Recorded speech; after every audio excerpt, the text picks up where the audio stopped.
E para isso, eu gostaria de convidar ao palco o diretor executivo da We Protect Global Alliance. Sorry, my English is so bad, but I try. Diretor executivo da We Protect Global Alliance, Ian Drennan.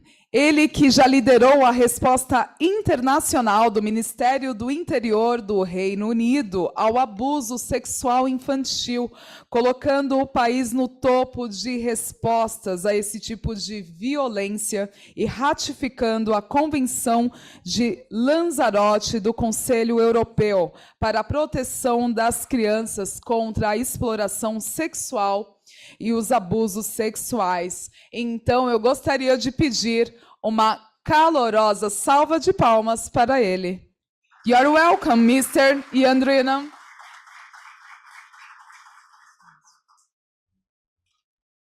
Desejo uma ótima palestra a todas e a todos. Bom dia a todos e todas. Bom dia, pessoal. É uma honra falar nesta importante conferência pelo Dia da Internet Segura. Eu sou Ian Drennan, o diretor executivo da Aliança Global We Protect. Essa é minha primeira vez no Brasil, dos principais membros da nossa aliança contra o abuso de crianças online. Mas agora devo mudar para inglês. English.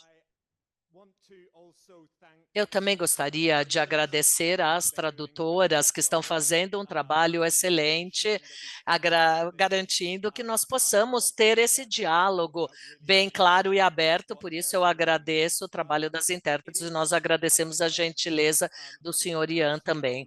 Bom, é um grande prazer estar aqui hoje com todos os senhores e senhoras e como parte do dia do Safer Internet Day. As minhas filhas, sabe, enquanto eu estava viajando, elas estavam se comunicando no carro, voltando da escola, e a mais novinha disse para a mais velha: olha, eu acho que o papai vai falar alguma coisa, sabe, ou vai fazer alguma coisa a respeito do dia da internet segura. Isso é muito bacana. Então, sabe, gente, esse é um dia da internet segura, não está acontecendo só aqui, não, está acontecendo no mundo todo. Por isso é um grande prazer estar aqui com vocês e realmente traçar um marco num dia tão importante. Então, We Protect Global Alliance é um trabalho que está desenhado para proteger as crianças contra a exploração e o abuso sexual, para que eles possam aproveitar todos os benefícios e as oportunidades que a internet pode oferecer. E na última sessão aqui, o trabalho maravilhoso que o Brasil está fazendo já foi ressaltado. E a minha missão aqui hoje é falar-lhes um pouquinho sobre a escala e a natureza dessa ameaça do abuso sexual online e quais são as respostas e as ações que nós acreditamos que precisam ser realizadas. Então, vamos primeiramente falar sobre as ameaças, as vítimas, os sobreviventes, e como podemos responder no nível global e quais são as ações mais urgentes que podemos tomar e o que está sendo dito, por exemplo, no Congresso americano. No Brasil, nós sabemos que 92% que os jovens entre 13 a 17 anos fazem uso da internet, mas esse acesso tem falta de qualidade, sem treinamento, sem apoio, antes que essas crianças possam fazer esse acesso online. Então, é necessário garantir que a experiência de navegar na internet seja positiva, que vai além do dano, para que eles tenham, sabe, experiências que sejam agradáveis, que eles possam desfrutar. E é isso também que quero falar hoje aqui a respeito.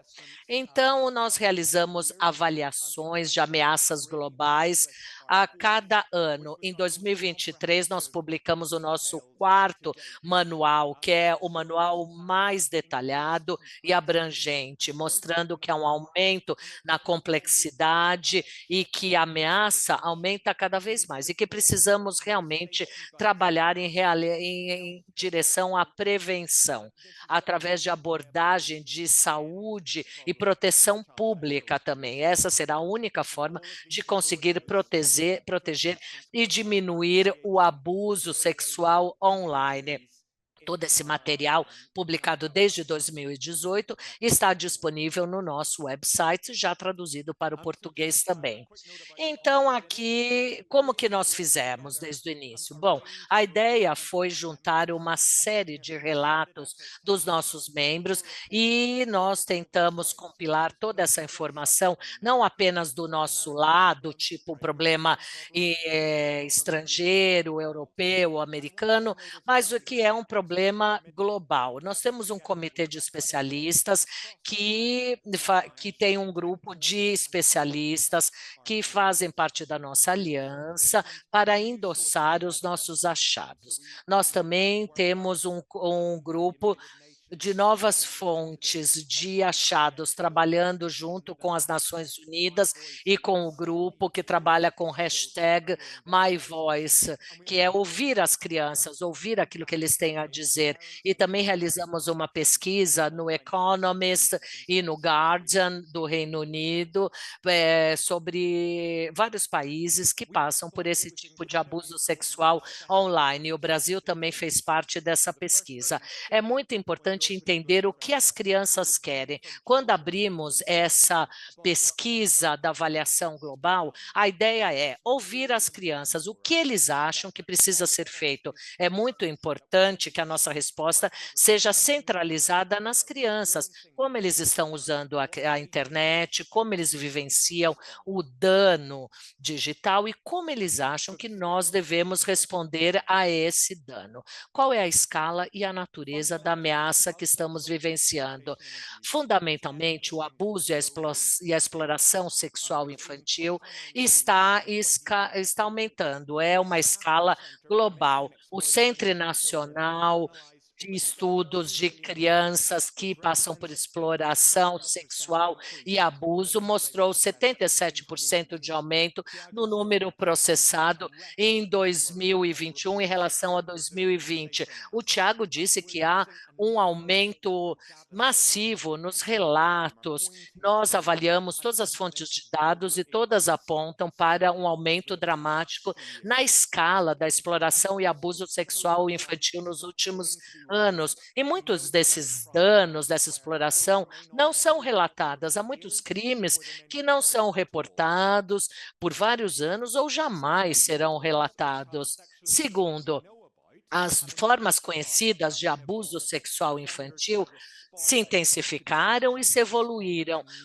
Eles respondem a novas formas de tecnologia. Eu gostaria de chamar a atenção aqui para aqueles 200% de aumento na extorsão sexual e na coerção sexual que ocorreu nos últimos anos, de 2020 a 2022. E este é um crescimento que passou de 190 relatos em 21 a 10 mil. E é aí que as crianças, especialmente adolescentes, meninos, são motivados por criminosos através de um aporte financeiro. Eles são, na verdade, chantageados com as suas fotos e as consequências são muito graves. Tragicamente falando, há um grande número de adolescentes que acabam se suicidando como resultado deste crime. Nós observamos que há uma série de evidências de meninos que notam o risco de se engajar com uma menina online como sendo de um risco menor do que se relacionar com uma menina pessoalmente, porque com isso diminui a vulnerabilidade. Por isso é necessário realizar um maior número de pesquisas também. Também gostaria de chamar a atenção para os 45 minutos, que é a média que leve para um adolescente acabar se envolvendo numa situação de abuso. Normalmente, numa plataforma de jogo, isso varia em 45 minutos, mas pode levar até apenas 19 segundos. 7 perguntas e a criança vai se encontrar numa situação de perigo. E também vemos novas tendências de abuso, e que isso tem a ver com o título dessa apresentação, no mundo gerado pela inteligência artificial. São novas formas de tecnologia que se interagem juntas, elas não operam separadamente, nós vemos essa interação.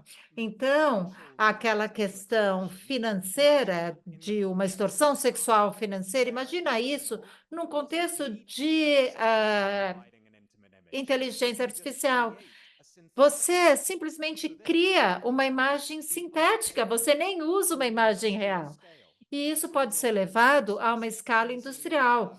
Os criminosos podem acessar tecnologia de IA disponível, a realidade estendida, como isso vai interagir com IA. A gente também vê conteúdo legal sexualizado, que causa muito problema para a nossa resposta, porque isso é um material que pode não ser ilegal, mas está sendo utilizado por um propósito sexual. Sei lá, uma criança de maiô, né? Então, existe uma curação do criminoso. E como a gente vê isso como um fator de risco? Como a gente incorpora isso às nossas respostas em forma de políticas?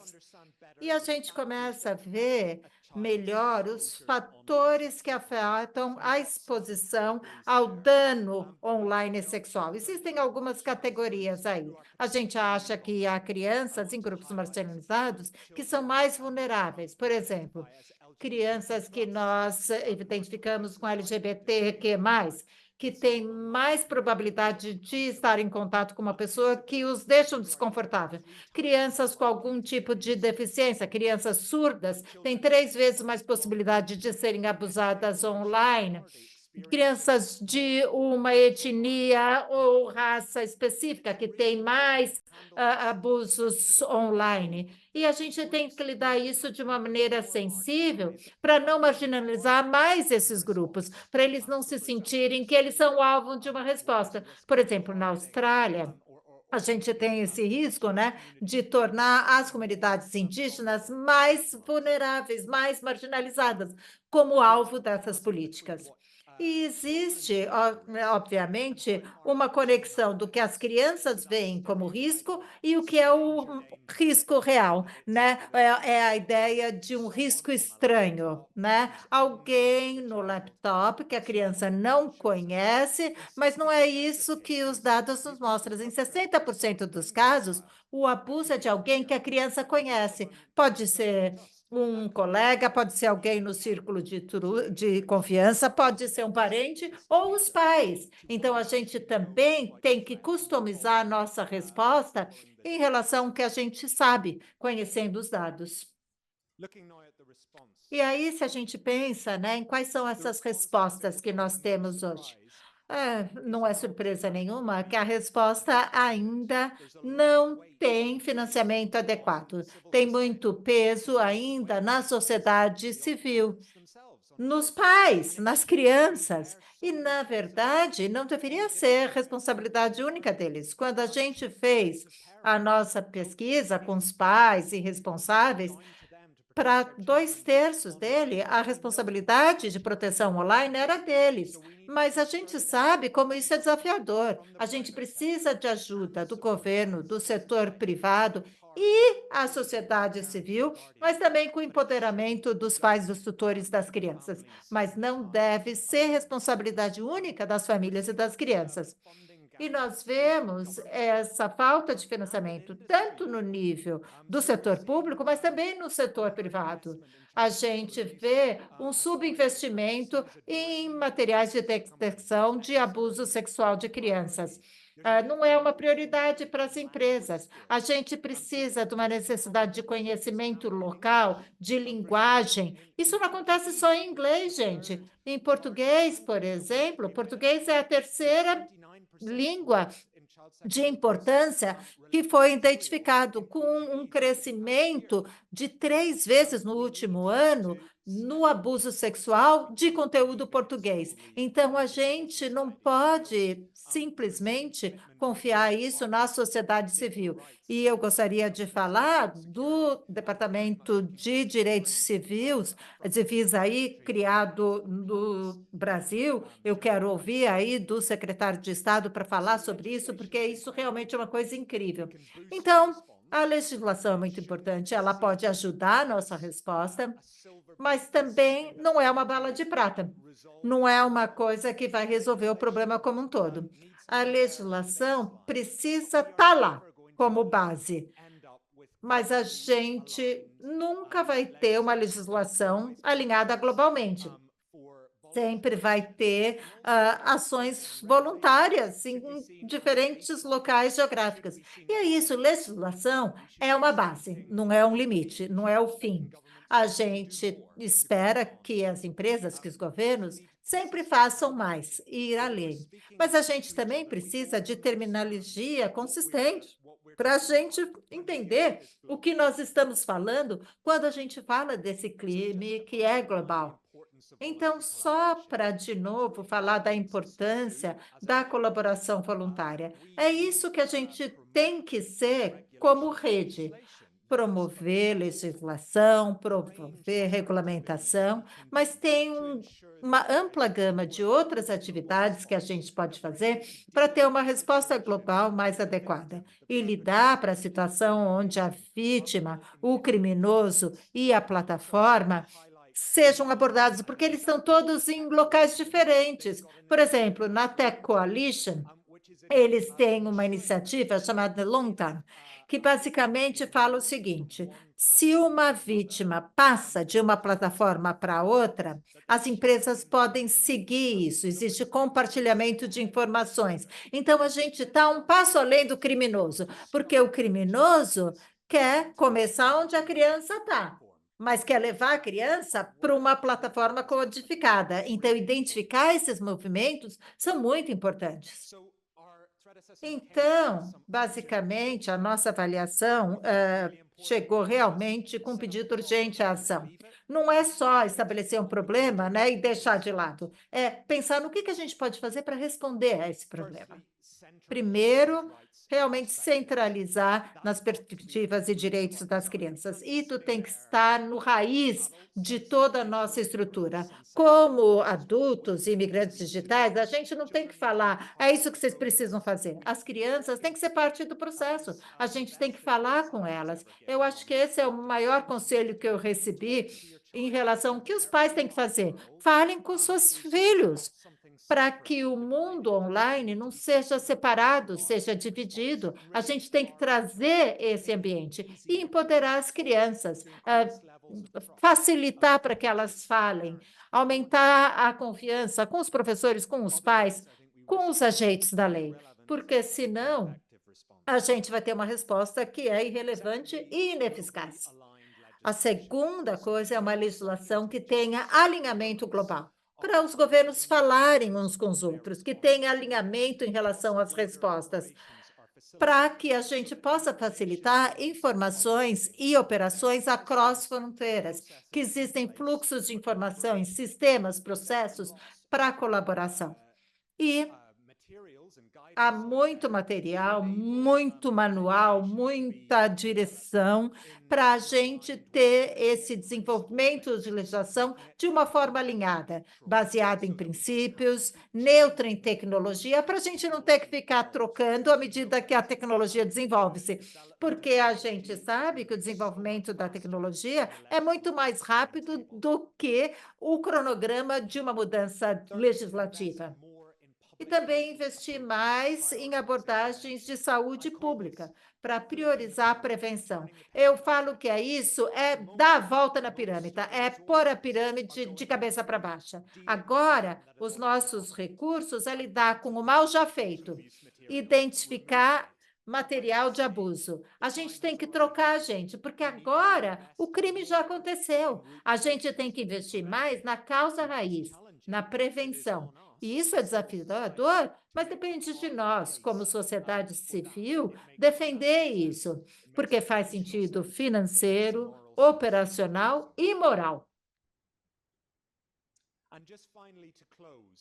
E só para fechar, pensar aí nas questões mais recentes que bateram aí nas notícias, né? A virtualidade, a realidade virtual estendida, a polícia está investigando um estupro no metaverso de um grupo de homens atacando uma menina numa sala de realidade virtual. Interessante, né, gente? Essas salas de realidade virtual são seguras para as meninas? A gente não pode esquecer isso, a gente fala muito isso, inclusive em violência com base no gênero. E a gente tem que dar conta desses crimes com a legislação. A gente tem que entender esse tipo de trauma. E nós publicamos um relatório ano passado que realmente investiga o crescimento da realidade virtual, essas imagens sintéticas para criar uma representação sexualizada de crianças, são os deepfakes, né? Ultra realistas. E esse relatório está disponível no nosso site da internet, é uma parceria com a Universidade de Manchester. E se vocês tiverem interesse, gente, de entender aí o que vocês precisam entender, eu acho que é uma avaliação bem básica desse mal aí tão emergente agora. E na semana passada, eu acho que aí a notícia mais recente, os CEOs de várias empresas que estão representadas aqui hoje, todas, na verdade, sendo aí ouvidos por senadores americanos. E eu acho que é importante porque existem realmente iniciativas bastante interessantes, mas isso tem que ser parte do processo, né? A gente não pode só ter isso como uma coisa pontual. Tem que ser parte da rotina. A gente tem que pensar nos riscos em que envolvem essas empresas. Eu acho que, por exemplo, os Roblox, que se focaram nas crianças e quando eles abriram capital em 2021, eles falaram que o abuso infantil era um dos maiores riscos deles como empresas. Então, entender esse risco que existe no setor privado e pensar em soluções e discuti-las é extremamente importante como parte do processo regular. Então, no final das contas, gente, esse é um problema evitável. Nós já fizemos isso com cinto de segurança, com a questão do tabagismo, a gente pode prevenir problemas. E se você não é membro associado à nossa aliança, Felice, fale comigo ou com a Stephanie fala português muito, muito, muito, muito melhor que eu.